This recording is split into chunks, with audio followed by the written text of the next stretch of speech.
Lieutenant Eric Jackson, ERICJACKSON, City of South Fulton Fire Rescue.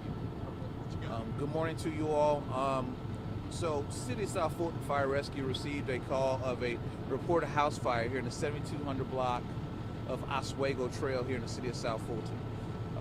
Once firefighters arrived, we did encounter heavy smoke and flames on a fully involved two-story single-family dwelling home. I will make mention that City of South Fulton Police Department did arrive first with a couple of officers, one of them being a sergeant who attempted to make entry into the home. But unfortunately, he was not able to, neither him or his recruit or the other officer, because of the intense flames that they were met with at the door. City of South Fulton arrived a short time later, and I can tell you the call came in at 4:42 this morning. Our units arrived here at approximately 4:52. So just about a 10-minute response time, everything considered. And again, when we arrived, we had heavy smoke and flames on arrival. So it was a defensive fire from the very beginning. We did notice, because of the intense flames, the roof portion did start to cave in. So we kept our firefighters at bay outside of the house until we could better extinguish the fire. At this point, we do know that several individuals have been transported, and there are several individuals that are unaccounted for at this time. Those who were transported are in stable condition, is what I've been told. There were a couple, two, that went to the hospital via a private vehicle. So again, right now we have those several that are unaccounted for. The reason why I use several, because we don't have a number just as of yet. Do you know the ages? We do not. So with respect to that information we have gathered some preliminary information, but I'm not releasing that right now because there are still individuals that need a couple reasons. There are still individuals that need to be accounted for.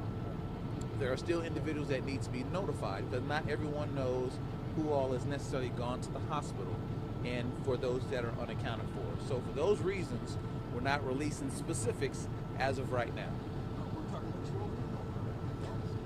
Right now, we're talking quite possibly a combination of them all. Some older adults, quite possibly some middle-aged, and some young people. But again, we have to decipher through all that to determine what all exactly we're dealing with, so that we're not giving out inaccurate information as much as humanly possible. Do you know how many people? Yeah.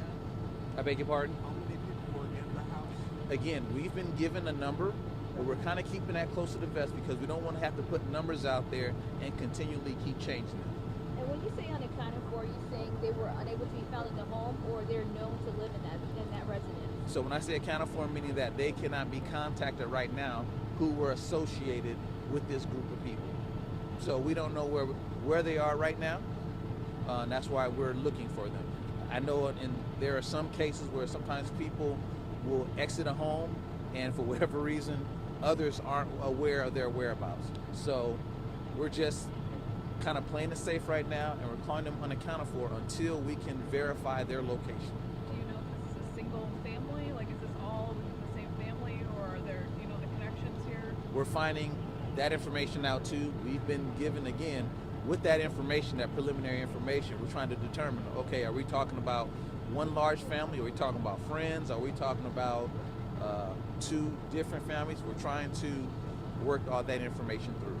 Oh, as far as the cause, I'm sure you guys are trying to figure that out right now, but can you just kind of speak to, the homeowner saying that it was electrical, but it's that time right now where things are cold, people are trying to warm their homes. Can you kind of just, set that pace a little bit? So before I get into the safety part of that, because there is a message behind that, that's still very preliminary. We're multitasking. We're doing a lot at this present time. We're trying to account for people. We're trying to account for names. We're trying to also determine, because the fire investigators are here on the scene. So we're doing what we can to start the process of investigating the fire. It's still active. I mean, it's not on fire as much as it was before. We've put a lot of that out. However, there's only so much that we can do prior to making entry into the home. And that's going to be a challenge because of the intense fire. There are a lot of unstable members in there. So I can tell you that there are collapsed parts of the framework of this home. Stairwells, floors have been burned out and burned through. So we can't send our investigators in there to start looking around for a couple of reasons. One, because it's dangerous inside. Two, because it's still dark and they really can't see. Even with the brightest of flashlights, we certainly work best with natural light. So right now we aren't in a terrible rush to get in there because we really can't see all that well. We don't want to endanger our firefighters any more than what they've already had to experience. So firefighters haven't made entry into the home at all? We have, just to fight the fire now that it's been dampened down. But again, we aren't sending firefighters full throttle into the midst of the home. We're still hitting it from the outside, and we're hitting it from the perimeter, like from the windows and from the doors and from the backside. Once again, how were you alerted to the fire? Ma'am, How were you alerted to the fire? it was via 911. From So neighbor or from somebody in the house? we don't know that. We don't know that, but I can tell you we did receive the call initially at 4:42, and we were dispatched at 4:44. Any officers or firefighters injured? I did speak to a sergeant who said he hurt his hand trying to lift the garage, trying to get to these. So that was not made aware to me that there were any injuries. However, that sergeant was one of 3 officers that had arrived first on scene here. So we're certainly grateful for the City of South Fulton Police Department's efforts in trying to awaken the family or perhaps even get them out. What is the structure? Is it a 2-story with a basement or? It is a 2-story. Right now, we haven't determined that if there's a basement or not. It doesn't appear to be, based on my observation. It appears just to be a standalone 2-story home, a single-family dwelling. But again, we can find that out. That won't be too terribly difficult. There will be more information coming.